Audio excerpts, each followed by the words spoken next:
And now we have the cover off. And another little tip is when I take the bolts out, what I'll do is I'll arrange them in the pattern that I took them out. You can see there's different lengths there. And by keeping them in the same pattern that I took them out, I know that I'll get the right length bolt back in the right hole. Makes it a little easier.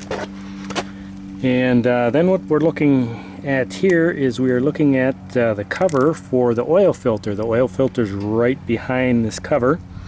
You can see oil leaking out. When I'm done and I get the cover back on, I will take spray brake clean and spray that up to get that oil out of there. And before I take the cover off, what I'm going to do is I'm going to take this Sharpie and I'm just going to make a little mark on the side there. What that does is that'll help me get that into the right spot very easily. So it kind of speeds up the process, and you aren't second guessing yourself on how stuff comes apart. And so we'll take the cover off now. And with the cover off, you can see we have two O-rings. We have a black one and an orange one, and those will be included in the kit. Your oil filter with your oil filter. And then there's a small O-ring right on the very bottom bolt hole here, and that will get replaced also. You can also see we have the oil filter here, and we'll see that just pulls right out. And your new one will go right in that spot.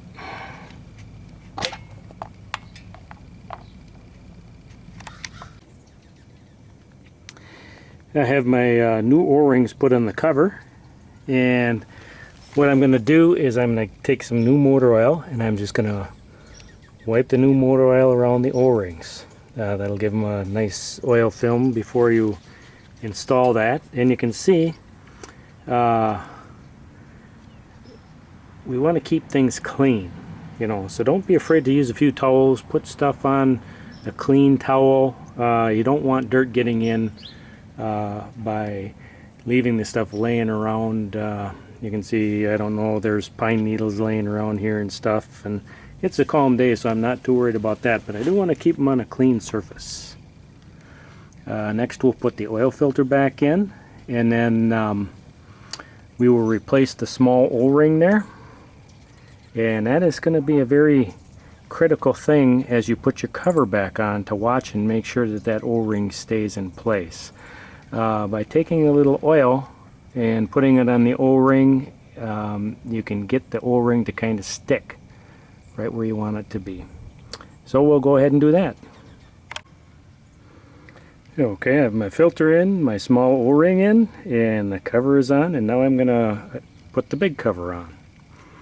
Then I'm going to take time to clean up this oil right here that is drained all over.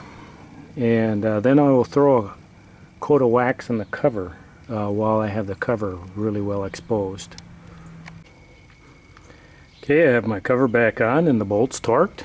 I also have the drain plug in, and I have that torqued. The next thing I'm going to do is I'm going to put the front exhaust pipe on, and don't forget to put the exhaust gasket in it. Some people reuse their gaskets. It's up to you. I have a new one here, so the decision is yours. What I'm going to do then is I'm going to tighten up the pipe, but I'm not going to put the rest of the exhaust on. I'm going to put the oil back in and I'm going to run it and check for leaks. If I have any leaks, then I don't have to take everything back apart. So it'll save some time. The one thing that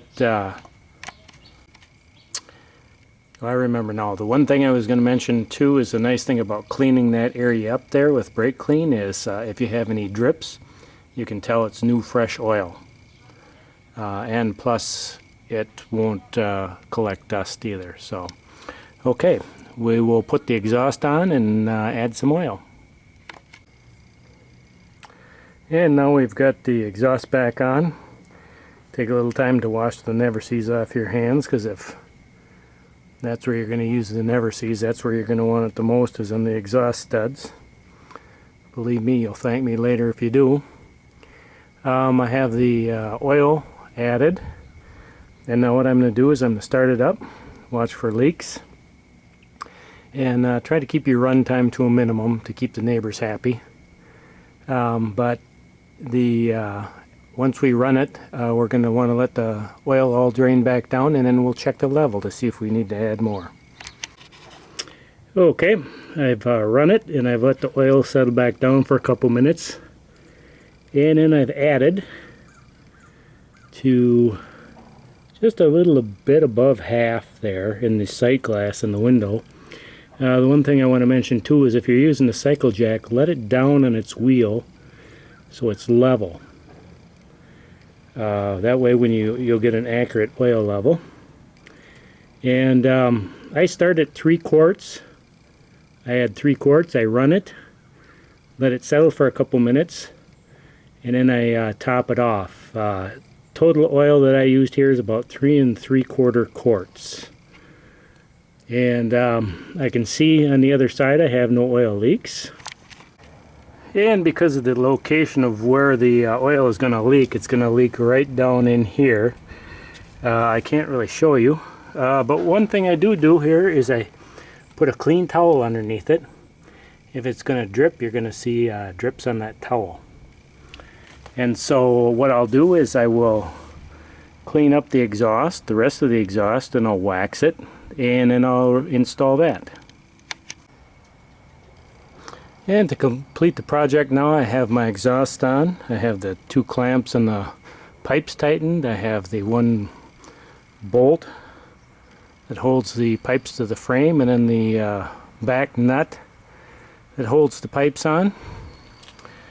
I've tightened up my running boards, and I have reinstalled the reservoir for the master cylinder on the for the brakes.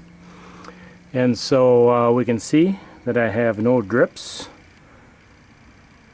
on the rag that's down there. And you'll kind of want to keep an eye on that for the next couple days or the next week. Make sure there isn't any spots on the driveway or wherever in the garage where you park it, just to make sure. I think the next thing now will be a wash and wax job for it. And so I hope this helps you out, and happy riding.